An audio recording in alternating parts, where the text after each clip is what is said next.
ജോക്കറിൽ ഒരുപാട് അനുഭവങ്ങൾ ജോക്കറിൽ കൂടെ ഉണ്ടായിട്ടുണ്ട്. അപ്പം ജോക്കർ മഞ്ഞ അത്യാവശ്യം കുഴപ്പമില്ലാതെ ആ ക്യാരക്ടർ ചെയ്തു. അപ്പം ജോക്കറിൻ്റെ ഒരു ആർട്ട് ഡയറക്ടർ കൃഷ്ണൻകുട്ടിയാണ്.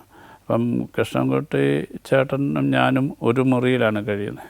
അപ്പം ഇതിനകത്ത് ഒരുപാട് ഡമ്മികളൊക്കെ വേണം. ഈ പുലിയുടെയും സിംഹത്തിൻ്റെയും ആനയുടെയും ഒക്കെ ഒരുപാട് ഡബ്ബികൾ, അങ്ങനെ വർക്കുകളൊക്കെ ചെയ്യുന്ന കൂട്ടത്തിലാണ് ബഹദൂർക്കായെ ഈ പുലി ആക്രമിച്ച് കൊല്ലുന്ന ഒരു സീക്വൻസ് ഉണ്ട്. അപ്പോൾ അത് ഷൂട്ട് ചെയ്യുന്നതിനായിട്ട് കുറച്ച് ഇതിൻ്റെ പുലിയുടെ കുറച്ച് മൂവ്മെൻറ്റ്സും ഒക്കെ ഉള്ള ഒരു ഡമ്മിയൊക്കെ വേണം. അപ്പോൾ അത് രാത്രിയും പകലും അസിസ്റ്റൻസൊക്കെ ഇങ്ങനെ ഉണ്ടാക്കുന്നുണ്ട്. പക്ഷേ ഷൂട്ട് ദിവസമായിട്ടും അത് നമുക്ക് കിട്ടുന്നില്ല. അപ്പം അതിൻ്റെ പേരിൽ പലപ്പോഴും ഷൂട്ടിങ്ങൊക്കെ ഞാൻ അഡ്ജസ്റ്റ് ചെയ്ത് വെച്ചിട്ടെങ്കിലും അവസാനം നമുക്കത് ഷൂട്ട് ചെയ്യേണ്ടി വന്നപ്പം ഒരു ചെറിയ പ്രശ്നങ്ങളുണ്ടായി.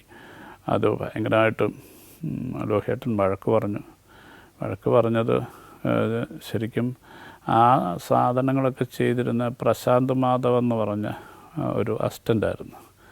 അപ്പം ഈ വഴക്കൊക്കെ കേട്ട് ഇത് കഴിഞ്ഞ് അന്ന് ഷൂട്ടിങ് വേറെ ഇടത്തിലൊക്കെ മാറ്റി അങ്ങനെ ചെയ്ത് കഴിഞ്ഞപ്പം ഞാൻ പിന്നീട് നോക്കുമ്പോൾ ഈ ടെൻറ്റിൻ്റെ അകത്ത് നിലത്ത് കിടന്ന് ഒരു ചെറുപ്പക്കാരൻ കരഞ്ഞുകൊണ്ട് ഉരുളുക.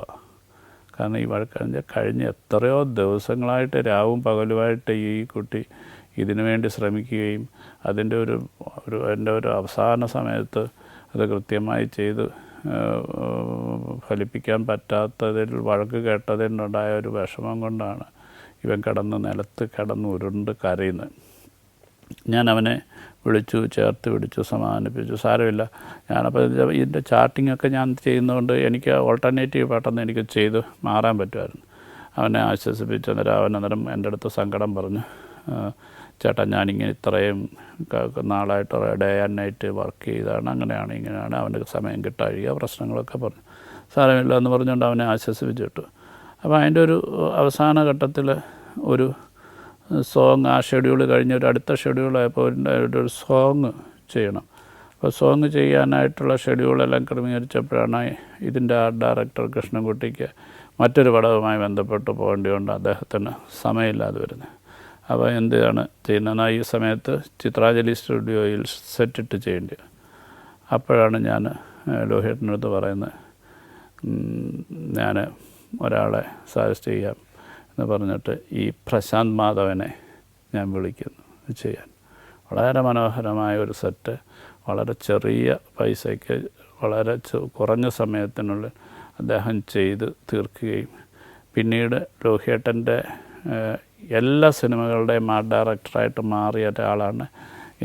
എൻ്റെ ആടുജീവിതം എന്ന സിനിമയുടെയും ഇന്ന് ഏറ്റവും വളരെ പ്രശസ്തനായിരിക്കുന്ന പ്രശാന്ത് മാധവ് എന്നുള്ള ഒരു ആർട്ട് ഡയറക്ടറിൻ്റെ തുടക്കം എന്ന് പറയുന്നത് ഈ പൊട്ടിക്കരച്ചിലിൽ നിന്നാണ് എന്ന് പറയാനായിട്ടാണ് എനിക്ക് ജോക്കറിനെ കുറിച്ച് ഓർക്കുമ്പോൾ ഏറ്റവും ആദ്യം ഓർക്കേണ്ടിയിരുന്നത്. പലപ്പോഴും ഈ ഒരു സിനിമയ്ക്കും മറ്റൊരു സിനിമയ്ക്കും ഇടയിലാണ് എൻ്റെ ജീവിതം എന്ന് പറഞ്ഞാൽ, എൻ്റെ പേഴ്സണൽ ലൈഫ് എന്ന് വേണമെങ്കിൽ പറയാം. അപ്പം കാരണം ലോഹിയേട്ടനോടൊപ്പം കൂടിയപ്പം മറ്റുള്ള ഡയറക്ടേഴ്സ്മാരോട് ഒപ്പം ഉള്ളതല്ല. കാരണം സിനിമയ്ക്ക് ശേഷവുമൊക്കെ ഉള്ള ഒരു വലിയൊരു ട്രാവൽ അദ്ദേഹത്തിനോടൊപ്പം ഉണ്ടായിരുന്നു, അല്ലെങ്കിൽ കഥയും മറ്റു കാര്യങ്ങളും ഡിസ്കഷനും ഒക്കെ ആയിട്ട്. എൻ്റെ രണ്ടാമത്തെ മകൻ ഉണ്ടാകുന്നതും ഒക്കെ ഏകദേശം ഈ ഒരു കാലഘട്ടത്തിൽ തന്നെയാണ്. അപ്പം ഞാൻ ലോഹിയേട്ടൻ എൻ്റെ അടുത്ത് സംസാരിക്കുമ്പം പറയും, ഞാൻ ഇങ്ങനെ അടുത്തൊരു സിനിമ ഒരു നോർത്ത് ഇന്ത്യയിൽ നിന്ന് വന്ന ഒരു ഫാമിലിയുടെ ഒരു ബാക്ക്ഗ്രൗണ്ടിൽ വെച്ചിട്ടാണ് നമ്മൾ ആലോചിക്കുന്നത്. ഇങ്ങനെ അവിടെ നിന്ന് വന്ന് കല്യാണം കഴിച്ചുകൊണ്ട് വന്ന ഒരു നോർത്ത് ഇന്ത്യൻ ലുക്കുള്ളൊരു പെൺകുട്ടി എന്ന് പറഞ്ഞുകൊണ്ട് ഒരു ദിവസം ഞാനിപ്പോഴും ഓർക്കുന്നുണ്ട്. അന്ന് ഈ ലാൻഡ് ഫോൺ മാത്രമേ ഉള്ളൂ, ഫോണിങ്ങനെ സംസാരിച്ചിങ്ങനെ പറഞ്ഞു. അപ്പോൾ അങ്ങനെ ആരെങ്കിലും മനസ്സിൽ വരുന്നുണ്ടോ എന്ന് ചോദിച്ചു. അപ്പം ഞാനിതൊരു കാസ്റ്റിംഗ് ഡയറക്ടറിൻ്റെ ഒരു സ്വഭാവത്തിലേക്കൂടെ മാറിക്കൊണ്ടിരിക്കുകയെന്ന് വെച്ചാൽ സിനിമയുടെ കാസ്റ്റിംഗ് മാത്രമല്ല എല്ലാ കാര്യത്തിനെക്കുറിച്ച് എന്നോട് ആദ്യമായിരിക്കും ഷെയർ ചെയ്യുന്ന ഒരാളായിട്ട്.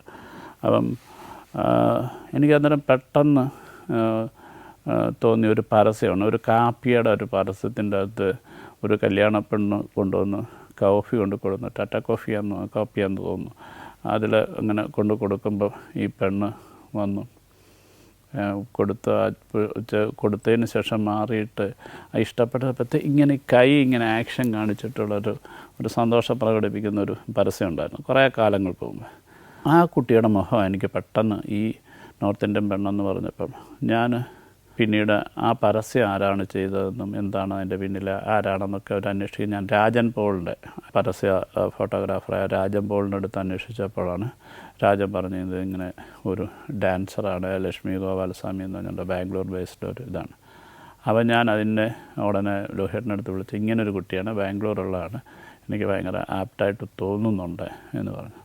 ശരി, അപ്പം വണ്ടി വിട്ടു എന്നുള്ളതാണ് പുള്ളിയുടെ അടുത്തത്. അവിടെയും ഞാനും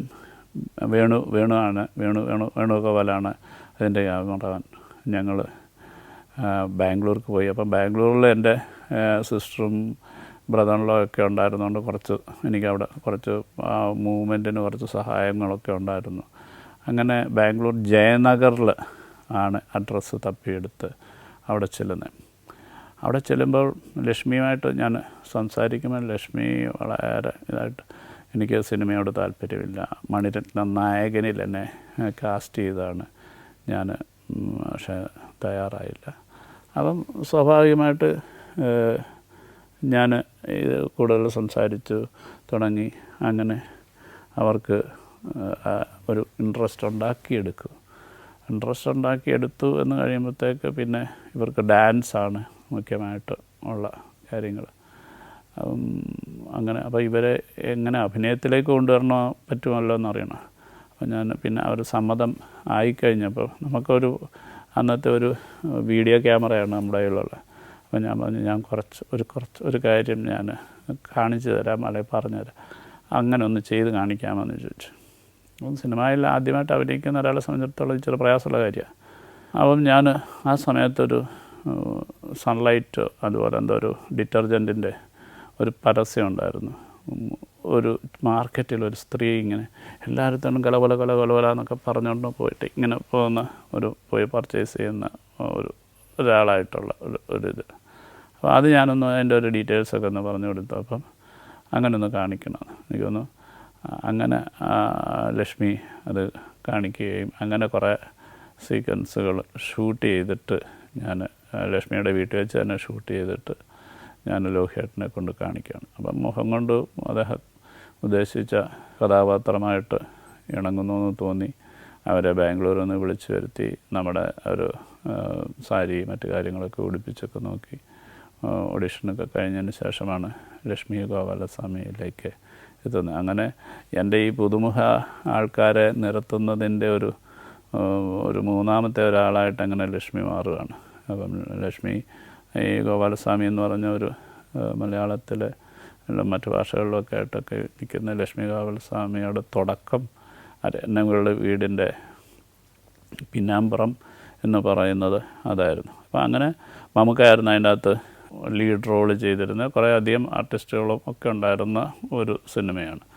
പക്ഷേ ഈ സിനിമ ഇങ്ങനെ കഴിയുമ്പോഴും ഇതിൻ്റെ ഇടയ്ക്ക് ഞാൻ സിനിമ എഴുത്ത് തുടങ്ങി, ആൾക്കാർ തുടങ്ങി, സിനിമ ഷൂട്ട് തുടങ്ങി, സെറ്റായി കാര്യങ്ങൾ. അപ്പം എൻ്റെ ഭാര്യ പ്രസവിച്ചു. രണ്ടാമത്തെ കുട്ടിക്ക് നമ്മുടെ നാട്ടിൽ സാധാരണയ്ക്ക് ഒരു 1-2 മാസം ആകുമ്പോഴത്തേക്ക് ഈ കൊച്ചിന് മാമോദിസ മുക്കണം. അപ്പം ഞാൻ ലോഹിയേട്ടൻ്റെ അടുത്ത് പറയും, ചേട്ടാ ഞാനൊന്ന് നാട്ടിൽ പോയി ഒരു ആഴ്ചയൊന്ന് നിന്നിട്ട് വരാം, എനിക്കൊന്ന് ഈ കുട്ടിയുടെ മാമോദിസ ഒന്ന് നടത്തണം. അല്ലെങ്കിൽ അപ്പം നമ്മൾ ആ കാലത്തൊക്കെ നമ്മുടെ വിശ്വാസം എന്ന് പറഞ്ഞാൽ ഇടയ്ക്ക് കുട്ടിക്ക് പനി വരുന്നു അല്ലെങ്കിൽ രാത്രി കരയുന്നു എന്നൊക്കെ പറയുമ്പം ഇത് മാമോദിസ മുക്കാത്തതുകൊണ്ടോ എന്ന് പ്രായമുള്ളവർ പറയും. അപ്പം അതൊരു വലിയൊരു ചടങ്ങായിട്ട് മാറിയിരിക്കുകയാണ്. അപ്പോൾ ലോഹിയേട്ടൻ അപ്പോൾ എനിക്ക് അവിടെ നിന്ന് മാറാനായിട്ടുള്ളൊരു സാവകാശം കിട്ടുന്നില്ല. അപ്പം പറയാം നമുക്കത് ചെയ്യാം. അവസാനം പറഞ്ഞ് നമുക്ക് സിനിമ തീർന്നു കഴിഞ്ഞ് ഞാനും കൂടെ വരാം മാമോദിസയ്ക്ക് എന്ന് പറഞ്ഞാണ് എന്നെ ആശ്വസിപ്പിച്ച് നിർത്തുന്നത്. അങ്ങനെ ആ സിനിമ സെൻസർ ചെയ്ത് തിരുവനന്തപുരത്ത് സെൻസർ ചെയ്തിട്ട് തിരിച്ചു മടങ്ങുന്ന വഴിക്കാണ് തിരുവല്ലയിൽ ലോഹിയേട്ടൻ ഫാമിലിയായിട്ട് വന്ന് എൻ്റെ രണ്ടാമത്തെ മകൻ്റെ മാമോദിസ ചടങ്ങ് തിരുവല്ല വെച്ച് നടത്തിയതെന്നുള്ളതും ഈ ജീവിതത്തിനുമായിട്ടിങ്ങനെ ഇണങ്ങി നിൽക്കുന്ന സിനിമ എപ്പോഴും നമ്മുടെ ജീവിതത്തിൻ്റെ ഒരു പ്രധാനപ്പെട്ട ഭാഗം തരും. അപ്പം സിനിമയാണ് അപ്പോഴും ഈ മുന്നിൽ നിൽക്കുന്നത് എന്നുള്ളത് തന്നെയാണ് ആ കാലത്തും എനിക്ക് തോന്നിയിട്ടുള്ളത്. ലോഹിയേട്ടനോടൊപ്പം വർക്ക് ചെയ്ത് തുടങ്ങിയതിന് ശേഷം അപൂർവമായി മാത്രമേ മറ്റ് സിനിമകളിലേക്ക് ഞാൻ പോയിട്ടുള്ളൂ എന്നാണ് തോന്നുന്നത്. കാരണം ഏതെങ്കിലും തരത്തിൽ യാത്രകളും മറ്റുമൊക്കെ ആയിട്ട് കൂടുവാനായിട്ടുള്ള അവസരങ്ങളൊക്കെ ഉണ്ടായിരുന്നത് കൊണ്ട് തന്നെ എൻ്റെ മനസ്സിൽ ഒരു ഗൂഢ ഉദ്ദേശം കൂടി ഉണ്ടായിരുന്നു. കാരണം സുരേഷ് ഉണ്ണിത്താൻ ആദ്യത്തെ സിനിമയ്ക്ക് ജാതകത്തിന് സ്ക്രിപ്റ്റ് ലോഹിയേട്ടനാണ് കൊടുത്തത്. സുന്ദർദാസന് സല്ലാപത്തിന് കൊടുത്തത് വേണുവിന് ആദ്യ സിനിമ, കിത്തോയുടെ ആദ്യ സിനിമ, അങ്ങനെ ഒരുപാട് നവാഗത സംവിധായകർക്ക് തിരക്കഥ നൽകിയിട്ടുണ്ട് ലോഹിയേട്ടൻ. അപ്പം ഞാൻ വർഷങ്ങളായിട്ടിങ്ങനെ സിനിമയിൽ ഇങ്ങനെ പ്രവർത്തിക്കുന്നു, എനിക്കും ഒരു നല്ല തിരക്കഥ വേണം. അപ്പോൾ ആ കാലത്ത് ആരും കൊതിക്കുന്ന മോഹിക്കുന്ന കഥകൾ സിനിമകൾ ചെയ്തിട്ടുള്ള ആളാണ് ലോഹിതദാസ്. അപ്പോൾ അതിനപ്പുറമായിട്ടൊരു തിരക്കഥാകൃത്തിനെ നമുക്ക് കിട്ടാനുമില്ല. അപ്പം ഞാൻ എൻ്റെ ആഗ്രഹങ്ങൾ പറയും. അപ്പം ഓരോ സിനിമ തുടങ്ങുമ്പോഴും പറയും, ഈ സിനിമ കഴിയട്ടെ, എന്നിട്ട് നമുക്കിരിക്കാം. അല്ലെങ്കിൽ നിനക്ക് ഏതെങ്കിലും ഒരു കഥ മനസ്സിൽ സ്ട്രൈക്ക് ചെയ്യുന്നുണ്ടെങ്കിൽ പറയും, നമുക്കിരിക്കാം എന്ന് പറയും. പക്ഷേ ഒരു സിനിമ കഴിയുമ്പോഴത്തേക്ക് അടുത്ത സിനിമയിലേക്ക് അദ്ദേഹം അതിലേക്ക് ഒരുക്കപ്പെടും, അതിനോടൊപ്പം ഞാനും പോവും. അപ്പോൾ ഈ സിനിമകൾക്കിടയിൽ എൻ്റേതായിട്ടുള്ളൊരു ഇടം സൃഷ്ടിച്ചെടുക്കുവാനായിട്ട് എനിക്ക് സാധിച്ചില്ല എന്നുള്ളതായിരുന്നു ആ കാലത്തെ ഏറ്റവും വലിയ പ്രയാസവും വിഷമമായിട്ട് തോന്നി. പക്ഷെങ്കിൽ ഞാൻ സിനിമയെ അന്നും ഇഷ്ടപ്പെട്ടിരുന്നതുകൊണ്ട് ഈ യാത്രയിൽ യാത്ര ഒട്ടും എനിക്ക് ബോറടിക്കാത്തതുകൊണ്ട് ഞാൻ സിനിമ ചെയ്തില്ലല്ലോ എന്ന് തോന്നിയിട്ടില്ല. സിനിമകൾ ചെയ്യുന്നുണ്ടല്ലോ, അതാരുടെ പേരിലാണേലും ആ സിനിമകളുടെ ഭാഗമാകുന്നുണ്ടല്ലോ എന്നൊക്കെയുള്ളൊരു കരുതലായിരിക്കാം. Morocco, North Macedonia, Kazakhstan, Zambia, Zimbabwe. Sancharam pendrive volume number 21. അപൂർവ ദൃശ്യയാത്രാ വിവരണ ശേഖരം ഉടൻ സ്വന്തമാക്കാൻ സഞ്ചാരം എന്ന് SMS ചെയ്യൂ. ഫോൺ 9995444222. ലോഹിയേട്ടനോടൊപ്പമുള്ള എൻ്റെ 5ാമത്തെ ചിത്രമാണ് സൂത്രധാരൻ. അപ്പോൾ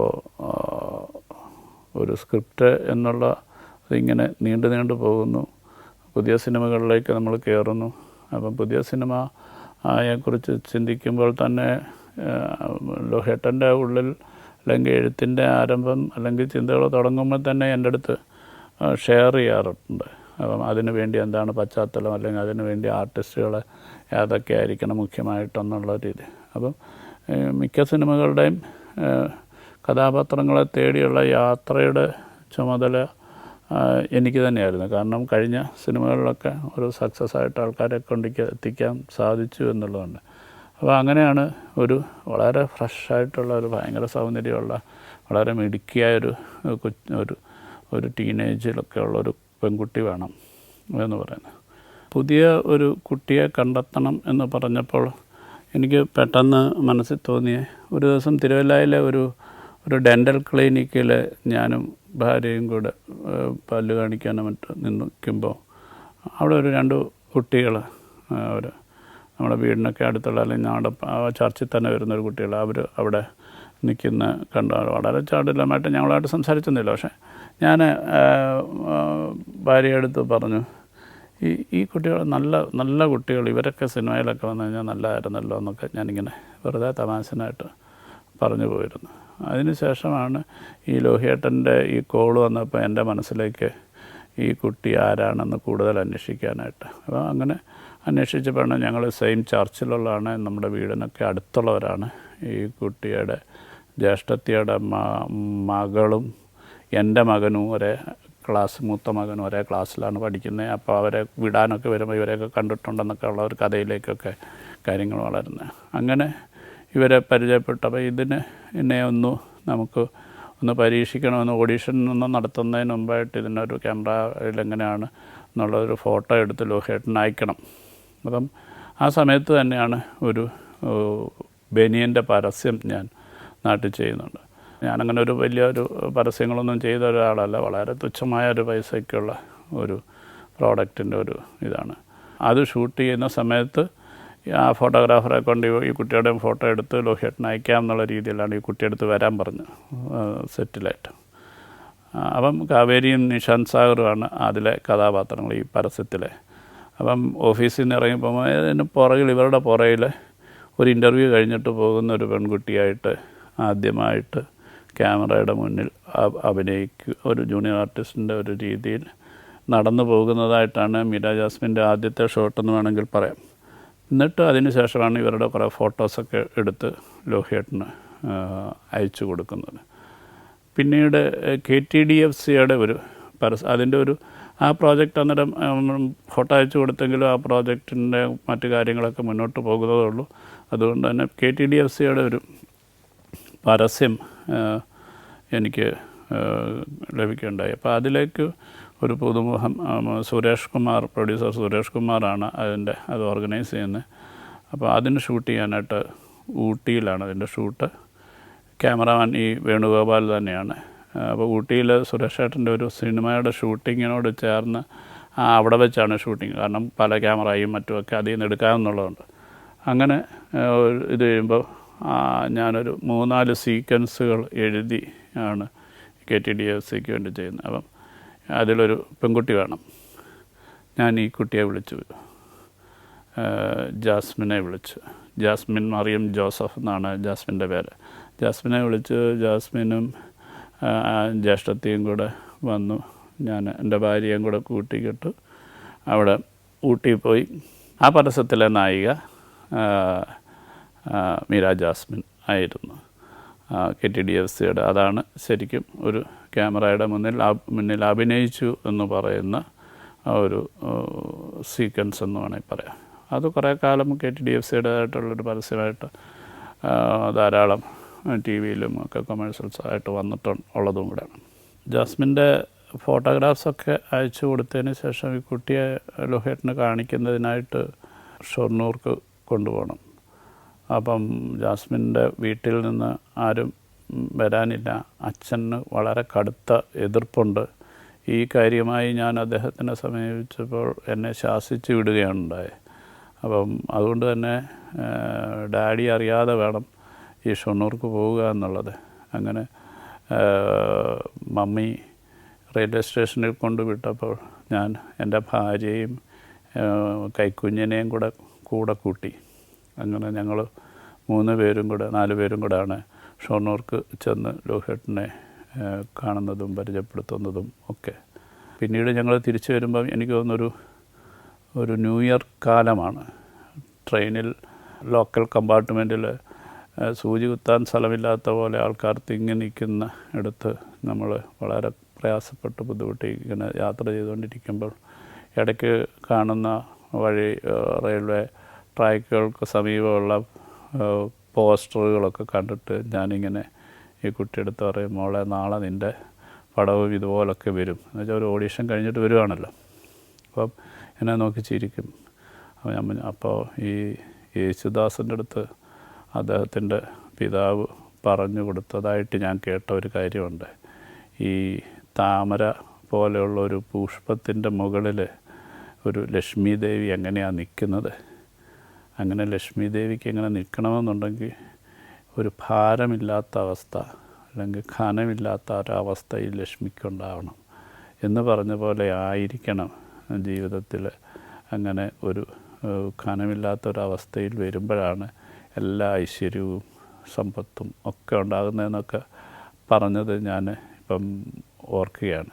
അപ്പോൾ ഈ കുട്ടിക്ക് അഭിനയിക്കാൻ സാധിക്കുന്നു എന്നുള്ളത് എനിക്ക് വളരെ വ്യക്തമായി മനസ്സിലാക്കിയിട്ടാണ് ഞാൻ ലോഹിയേട്ടൻ ഒരു ദിവസം തിരുവല്ലയിലുള്ള എൻ്റെ വീട്ടിൽ വരികയും ഈ കുട്ടിയുമായിട്ട് കാണുകയും സംസാരിക്കുകയും കൂടുതൽ കാര്യങ്ങൾ സംസാരിച്ച് കഴിയുമ്പോൾ ലോഹിയേട്ടനും ആ കോൺഫിഡൻസ് ഉണ്ടായി. എൻ്റെ വീട്ടിലെ കത്തിച്ച് വെച്ച മെഴുകുതിരിക്ക് മുന്നിൽ ഈ കുട്ടിക്ക് ഒരു അഡ്വാൻസ് കൊടുത്തു. അങ്ങനെയാണ് മീര ജാസ്മിൻ്റെ ഒരു തുടക്കം എന്ന് പറഞ്ഞത്. പിന്നീട് മലയാളത്തിൽ നിന്ന് മാത്രമല്ല മറ്റ് ഇതര ഭാഷകളിലെ വളരെ പ്രശസ്തമായ തരത്തിലേക്കൊക്കെ ഉയരുന്നതിന് ജാസ്മിന് കഴിഞ്ഞു എന്നുള്ളതും വളരെ സന്തോഷമുള്ളതാണ്. സൂത്രധാരന് ശേഷം പിന്നീട് എനിക്ക് ലോഹിയേട്ടനോടൊപ്പം ഞാൻ വർക്ക് ചെയ്തിട്ടില്ല. അതായിരുന്നു ലോഹിയേട്ടനോടൊപ്പമുള്ള എൻ്റെ അവസാന ചിത്രം.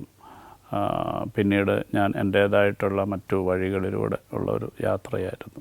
1986 നമുക്ക് പാർക്കാൻ മുന്തിരിത്തോപ്പിൽ തുടങ്ങി ഫോർ ദി പീപ്പിൾ വരെ ഉള്ള 18 വർഷക്കാലത്തിൻ്റെ ഒരു സിനിമയുമായിട്ട് ചേർന്ന് നിൽക്കുന്ന ഒരു ജീവിതത്തിനെക്കുറിച്ച്, അതിൻ്റെ ചെറുതും വലുതുമായ എന്നെ സംബന്ധിച്ചിടത്തോളം എൻ്റെ ശാസ്ത്രത്തിനൊപ്പം നിൽക്കുന്നതാണ് ഓരോ അനുഭവങ്ങളും. ചേർന്ന് നിൽക്കുന്ന കുറേ കാര്യങ്ങളാണ് ഞാൻ പറയാനായിട്ട് ശ്രമിച്ചിട്ടുള്ളത്. അതിൽ ഒരുപാട് പേരെ വിട്ടുപോയിട്ടുണ്ട്, മറന്നു പോയിട്ടുണ്ട്. പക്ഷെങ്കിൽ ഓർമ്മയിൽ തങ്ങി നിൽക്കുന്ന ഏറ്റവും പ്രധാനപ്പെട്ട കാര്യങ്ങളിലൂടെയാണ് സഞ്ചരിക്കുവാനായിട്ട് സാധിച്ചത്. ഇനി തുടർന്നുള്ളത് എൻ്റെ തന്നെ സിനിമകളാണ്. അത് എൻ്റെ തന്നെ സിനിമ എന്ന് പറയുമ്പം പലപ്പോഴും ഞാൻ വിചാരിച്ചിട്ടുണ്ട്, ഒരു സിനിമ ഇല്ലെങ്കിൽ ചിലപ്പം ജീവിതമില്ലാതാകുന്ന പോലെ തോന്നിയിട്ടുണ്ട്. ഈ അടുത്ത കാലത്ത് ഞാൻ ആടുജീവിതത്തിൻ്റെ എഡിറ്റർ ശ്രീകർ പ്രസാദ് സാറിൻ്റെ അടുത്ത് പറഞ്ഞു, എനിക്ക് ഒരു സിനിമ എന്ന് പറയുന്നത് എൻ്റെ ആത്മാവിനോട് ചേർന്ന് നിൽക്കുന്നതാണ്. ഇനി എനിക്ക് സിനിമകൾ ചെയ്യുമ്പം അങ്ങനെ അത്രയധികം ഹെവിയായിട്ട് അല്ലാതെ ഒന്ന് റിലാക്സായിട്ട് എനിക്ക് സിനിമ ചെയ്യണമെന്ന് ആഗ്രഹമുണ്ട്. കാരണം മാനസികമായിട്ടും ശാരീരികമായിട്ടൊക്കെ നമ്മൾക്ക് ഉണ്ടാകുന്ന ഒരു പീഡനം ഉണ്ട് അറിയാതെ. അപ്പോൾ അതിനെക്കുറിച്ച് കൂടുതൽ കൺസേൺ ആകുന്നു, അല്ലെങ്കിൽ ശരീരം ചിലപ്പം പലതിനെ താങ്ങാൻ പറ്റാതാകുന്നു എന്നൊക്കെ ഉള്ളൊരു വലിയ തോന്നലായിരിക്കാം, അല്ലെങ്കിൽ കൂടുതൽ പ്രായത്തിലേക്ക് എത്തുന്നു എന്നുള്ളതിൻ്റെ ഒരു ചിന്തയായിരിക്കാം. ഇതൊക്കെ ബുദ്ധി പറയുന്നതാണ്. എന്നും ബുദ്ധി പറയുന്നതിനപ്പുറമായിട്ടുള്ള ഒരു വലിയൊരു ഇമോഷൻ്റെ പുറകെ സഞ്ചരിച്ചിട്ടുള്ള ഒരാളാണ് ഞാൻ. ഇത്രയും നാൾ ഞാൻ വർക്ക് ചെയ്ത സിനിമകളെക്കുറിച്ച് എനിക്ക് സംസാരിക്കാൻ സാധിച്ചത്. പക്ഷേ ഇനി ഞാൻ പറയാൻ പോകുന്നത് കഴിഞ്ഞ 20 വർഷം 2004 മുതൽ ഇപ്പോൾ, അതായത് 2024 വരെയുള്ള ഒരു 20 വർഷക്കാലത്തെ എൻ്റെ ഒരു സിനിമ ജീവിതം ആസ് എ ഫിലിം മേക്കർ എന്നുള്ള രീതിയിൽ, ആ രീതിയിൽ ഒരു 8 സിനിമകളിലൂടെയാണ് എനിക്ക് എൻ്റെ സിനിമയെ നിങ്ങളുടെ കൈകളിലേക്ക് എത്തിക്കാൻ സാധിച്ചിട്ടുള്ളത്. അപ്പോൾ ആ സിനിമയെക്കുറിച്ച് പറയുമ്പോൾ എനിക്ക് കൂടുതൽ ഇമോഷണലി, കൂടുതൽ ഡീറ്റെയിലായിട്ട് ഉള്ള അതിൻ്റെ ഒരു ചെറിയ ഒരു കുഞ്ഞുറുമ്പ് മഴ നനയുമ്പോൾ എന്ന് പറയുന്ന ഓനി സാറ് എഴുതിയതുപോലെ ഒരു കുഞ്ഞുറുമ്പിനെ പോലും എനിക്ക് സ്പർശിക്കാതെ പറയാൻ എൻ്റെ ചരിത്രമാവില്ല. അപ്പം അതിനുവേണ്ടി കൂടുതൽ ഒരുക്കത്തോടെ നമുക്ക് വീണ്ടും കാണാം.